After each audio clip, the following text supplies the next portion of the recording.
సింహరాశి వారికి ఫిబ్రవరి నెల 2026 సంవత్సరంలో గోచార ఫలితాలు ఏ విధంగా ఉంటాయో సశాస్త్రీయమైన పద్ధతిలో తెలుసుకునేటువంటి ప్రయత్నం చేద్దాం. ఇక్కడ ఈ సింహరాశి వారికి జన్మంలోనే కేతు గ్రహ సంచారం జరుగుతుంది.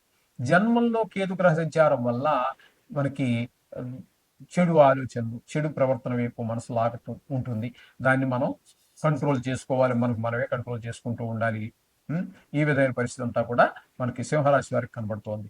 ఇకపోతే ఈ సింహరాశి వారికి శుక్రగ్రహ సంచారం తీసుకున్నట్టయితే ఆరో స్థానంలో, అంటే ఆరో స్థానం ఏమవుతుంది, సింహానికి వక్రం అవుతుంది. అక్కడ 5 రోజుల పాటు సంచారం చేస్తూ ఉన్నారు. తదుపరి ఆయన మిగతా 23 రోజుల పాటు 7వ స్థానంలో సంచారం చేస్తూ ఉన్నారు శుక్రుడు. ఇక్కడ మనం చెప్పుకోవాల్సింది ఏంటంటే, ఎక్కువ స్థానాలలో 12 రాసులకు గాను 10 రాసుల్లో శుభ ఫలితాలు ఇచ్చేటటువంటి శుక్రుడు 2 రాసుల్లో మాత్రమే, అంటే 6వ స్థానము 7వ స్థానంలో మాత్రమే వ్యతిరేకమైనటువంటి ఫలితాలు ఇస్తాడు. ఇప్పుడు మనం చెప్పుకోవాల్సింది ఏంటంటే, ఈ సింహరాశి వారికి 6వ స్థానం 7వ స్థానం అవుతుంది కాబట్టి 2 స్థానాలలోనూ శుక్రుని యొక్క అనుగ్రహం లేదు ఈ రాశి వారికి ఈ నెల రోజులు కూడా.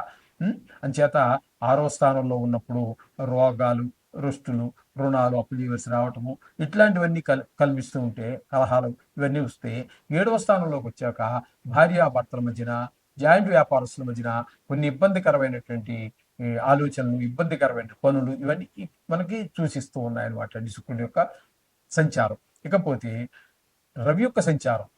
ఈ రవి యొక్క సంచారం 13 రోజుల పాటు మనకి 6వ స్థానంలో సంచారం చేస్తూ ఉన్నారు. 6వ స్థానంలో రవి సంచారం చాలా మనకి అనుకూలమైనటువంటి, శుభప్రదమైనటువంటి ఫలితాలన్నీ ఇస్తారు. ముందు ఆరోగ్యాన్ని బాగా కాపాడతారు. అప్పు చేయవలసి, ఇందాక మనం చెప్పుకున్నాం, శుక్రుడు అప్పు చేయవలసి వస్తుంది అనేసి. ఒకే రాశిలో ఉంటారు, ఒక్క గ్రహం ఒక రకమైన ఫలితం ఇస్తుంటుంది. ఆయన పైన ఆయన చేస్తాడు, ఈయన పైన ఈయన చేస్తూ ఉంటాడు. కాబట్టి ఇక్కడ ఈ రవి చాలా అనుకూలమైన ఫలితాల ద్వారా ఆరోగ్యం బాగుంటుంది. అప్పు చేయవలసి వస్తే అప్పు దొరుకుతుంది, లేదా మనం అప్పు పడి ఉన్నా అప్పు తీర్చేయగలుగుతాము. అప్పు కావాలన్నా దొరుకుతుంది, అప్పు తీర్చేయాలన్నా ఇచ్చేయగలుగుతాం. అంటే టోటల్ గా మనకి ఆర్థికమైనటువంటి ఇబ్బంది కలగనివ్వడు అని మనం అర్థం చేసుకోవాలి. ఇక కుజుడు తీసుకుంటే, కుజుడు కూడా 23 రోజుల పాటు 6వ స్థానంలో కుజుడు కూడా చాలా మంచి శుభప్రదమైన ఫలితాలు ఇస్తున్నారు. ఆయన కూడా మనకు ఆరోగ్యం బాగుండేలాగా, ధనానికి లోటు లేకుండా, రుణాలు లేకుండా, ఒకవేళ రుణం ఉంటే తీసుకునే విధంగా చాలా చక్కటి ఫలితాలు, రవి ఎంత చక్కటి ఫలితాలు ఇస్తూ ఉన్నారో కుజుడు కూడా అంత చక్కటి ఫలితాలు ఇస్తూ ఉన్నారు 6వ స్థానంలో ఉండి. ఇక బుధుని యొక్క సంచారం తీసుకుంటే 6వ స్థానంలో 3 రోజుల పాటు సంచారం చేస్తున్నారు. ఈయన ఈ 3 రోజులు కొంచెం ఇబ్బందికరమైన పరిస్థితి. 6వ స్థానంలో కదా, రోగాలు వాటిని ఉండేటట్టుగాను, అదే మనకి అనారోగ్యాలు కలిగేటట్టుగా ఉంటుంది. ఆ రుణాలు అవి కూడా తీర్చలేము. ఒక రుణం కావాలంటే మనకి ఎవరు ఇచ్చేవాడు ఉండడు ఈ 3 రోజులు మాత్రం. తదుపరి 28 రోజుల్లో 3 రోజులు పోతే 25 రోజుల పాటు మళ్ళీ ఆయన 7వ స్థానంలో సంచారం చేస్తున్నారు.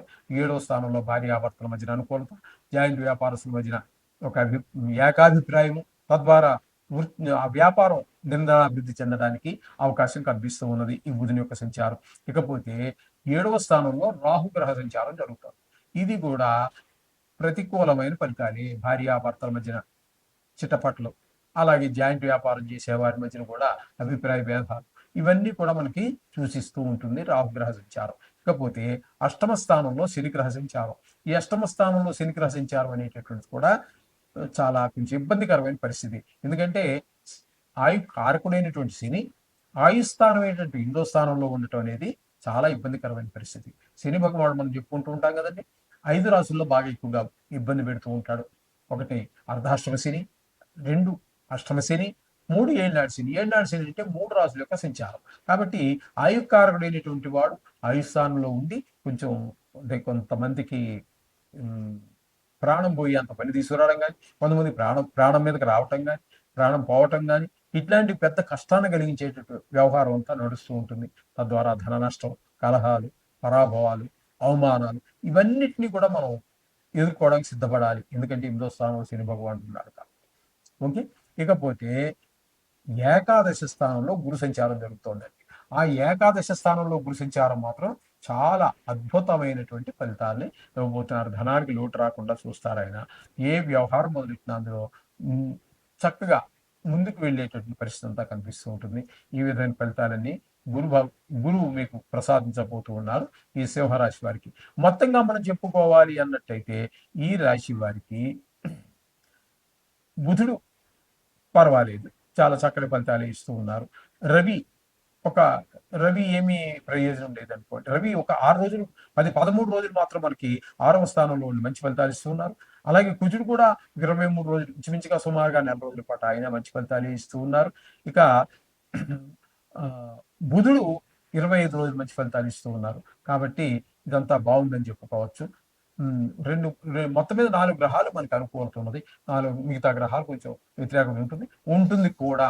కాబట్టి దానికి మీరు తగు జాగ్రత్తలు తీసుకోండి. ఆ నవగ్రహ స్తోత్ర పారాయణ చేయండి. అలాగే మీకు ఈ నెలలో వచ్చేటటువంటి సంకటహర చతుర్థి చూడండి, దేవుడికి నమస్కరించుకోండి.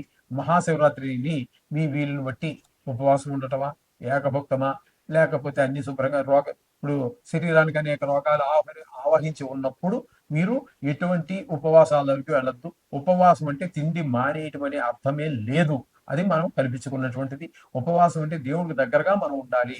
అంటే సమయాన్ని ఎంత నువ్వు వెచ్చించగలవో అంతా భగవంతుడి కోసం వెచ్చించమని అర్థం.